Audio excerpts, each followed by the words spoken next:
Hi everyone, it's Adam with my River Station, and today I found this kind of vintage style waterfall dresser at a thrift store and decided to pick it up. It's pretty beat up.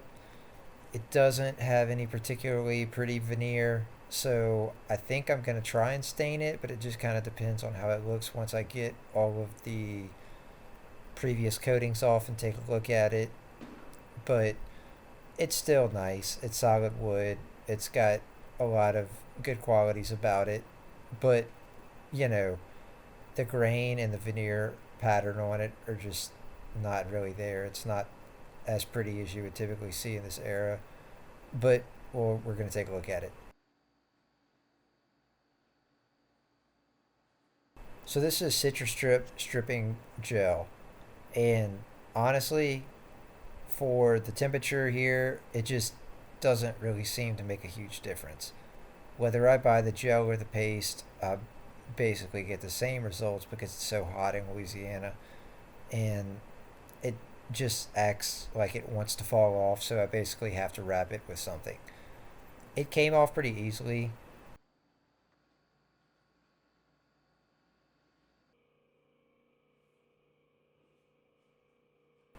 So as you can see, it looks like something out of the House of Wax. The finish is just kind of falling off. It probably could have been ready in about 10 or 15 minutes, but I let it go for about an hour.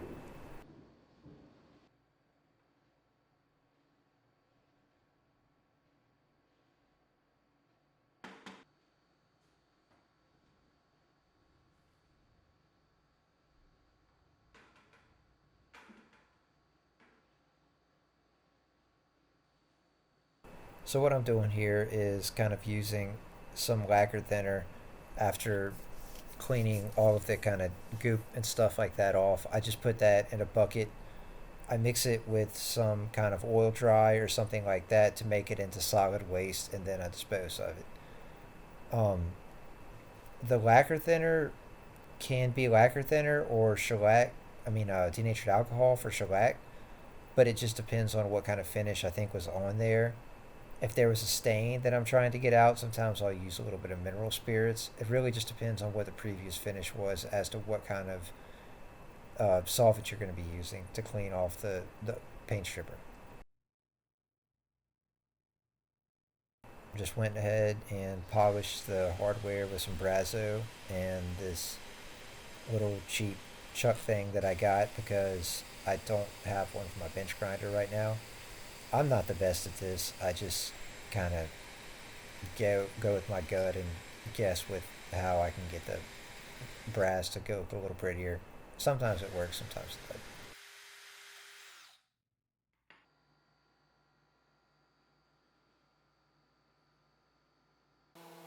So you can see on that drawer that I'm sanding now that I tried a stain.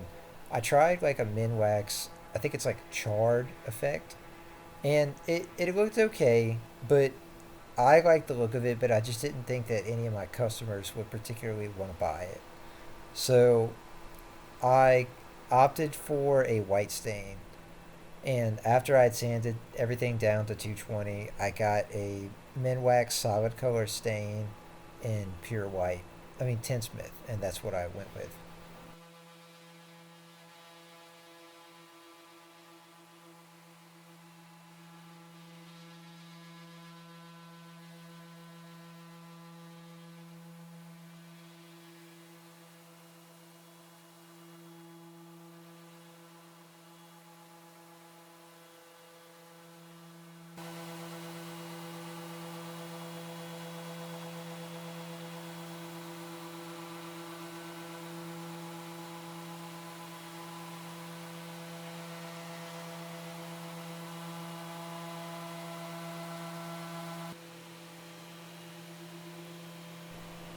So here's where the stain kind of deceived me, and I decided to take a different approach with the piece.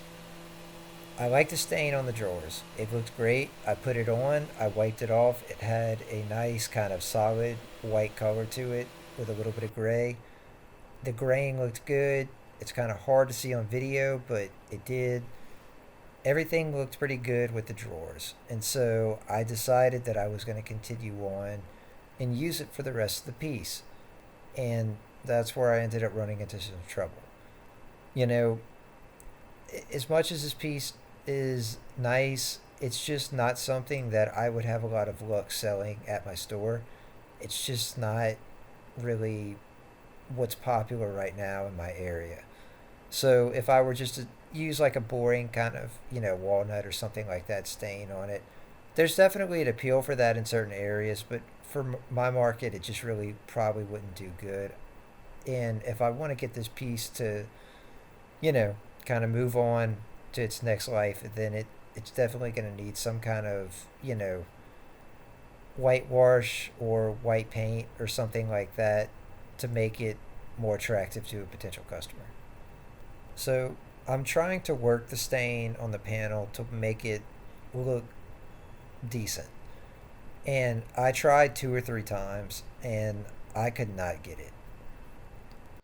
It really would just not blend. It looked like somebody had basically done a messed up paint job and tried to, wipe it off, and it just dried while they were trying to work it. And so I decided to take it off and that I was going to use a lacquer on the whole thing. This really does kind of stink though, because I really do like the idea of the solid color stain with less grain and kind of more color. It's a good idea, and I could see it having a lot of use, but it just didn't really work out.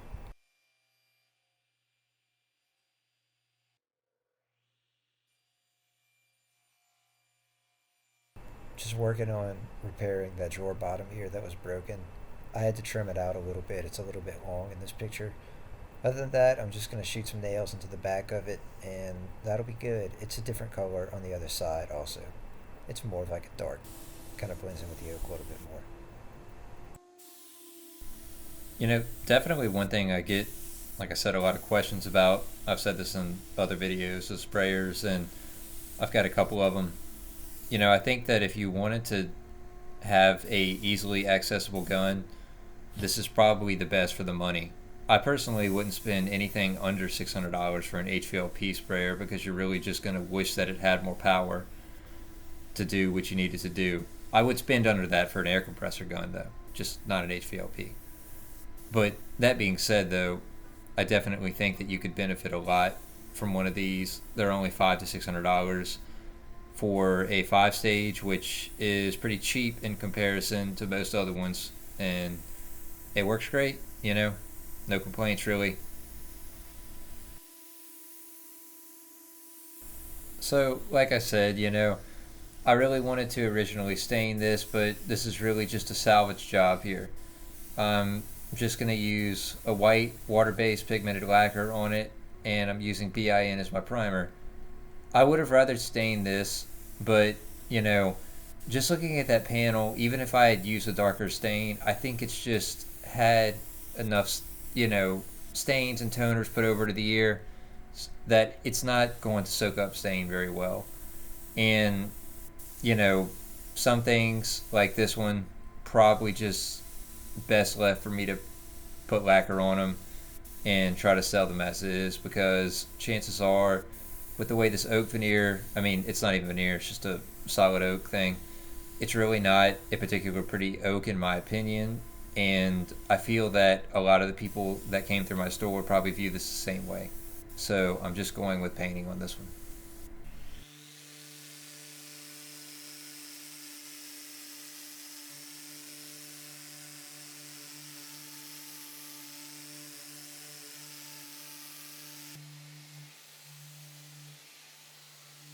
Just sanding this with a Surf Prep Superfine pad and just trying to get the primer smoothed out a little bit.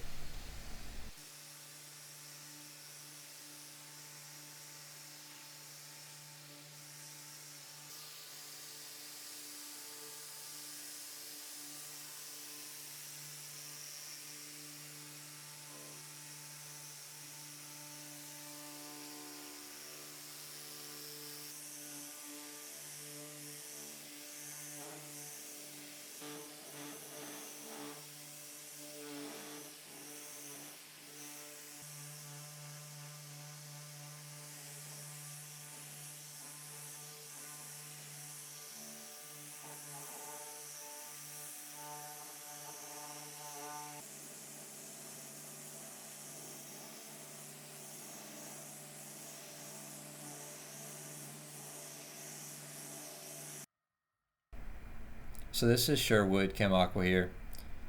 It's a pretty good product. It's a little tricky. I don't know if I'd say it's a novice product, and I don't consider myself an expert, but you know, I've sprayed this enough to know that if you put on a little bit too much, you'll definitely get runs, and I still get runs with it all the time. It's not really that big of a deal though, because it's such a fast dry time that you just sand them out and just kind of move on with your day. But if that is a big deal to you, then you might want to consider a heavier bodied acrylic, such as urethane trim enamel or something like that, Intelix cabinet coat, other things that will be better suited and less likely to run because they're thicker.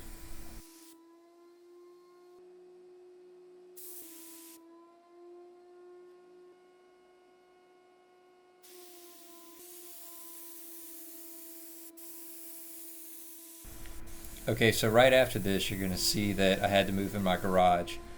And I have actually started spraying in my garage recently. Um, what I do is I just go get two of my extractor fans that I have from work, and I just put them right next to me and just exhaust the fumes with a filter on them. And be it that I'm mostly spraying water-based product, it's really not that big of a deal. I don't notice any buildup of, fumes in the room or anything like that. Obviously, you want to wear a respirator, but you know, it's really just dependent on your area. I leave the garage door open, obviously, but yeah, I kind of like the setup. Honestly, I might start doing this instead of spraying out in the yard because I just always run into so many problems with the rain and people cutting their grass and clippings flying everywhere and stuff like that. It's just might be easier to spray in here.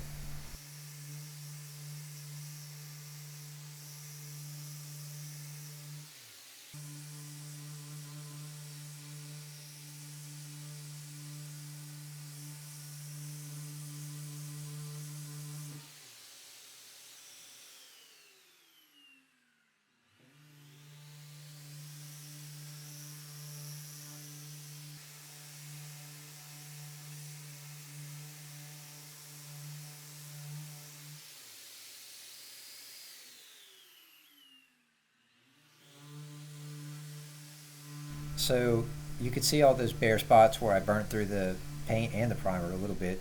Those were all runs, and I used a little bit too aggressive of a pad for that.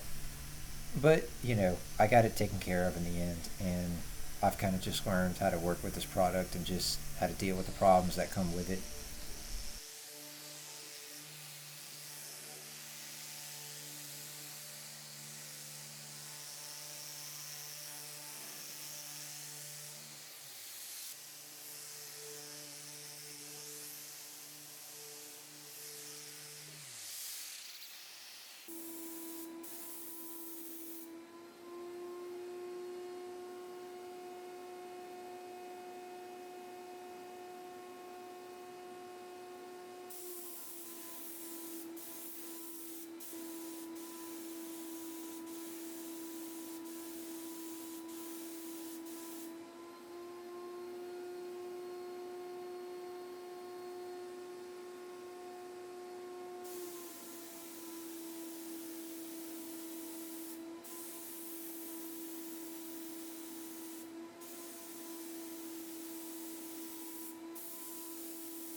So in this clip, you can actually see that extractor that I'm talking about. I've got a couple of those, and I like them. They're Beaver extractors off Amazon, and I'm not affiliated with them or anything like that. I just use them for work, and I like them. Not a huge CFM, I guess, but definitely enough. I might consider getting a bigger one in the future.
Okay, so I ended up having to touch up some spots on the case, but I finished up with the drawers, so I brought them in and I put some Milsec on them.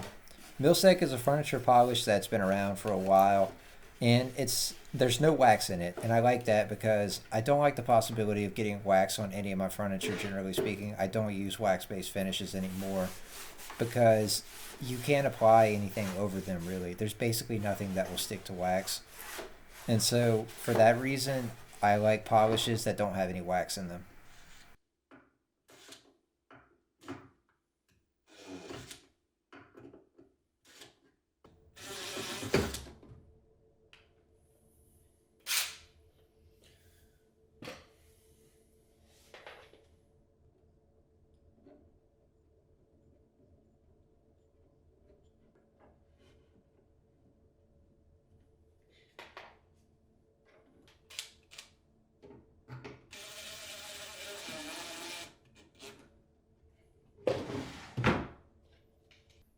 Here's the final dresser, and thanks for watching.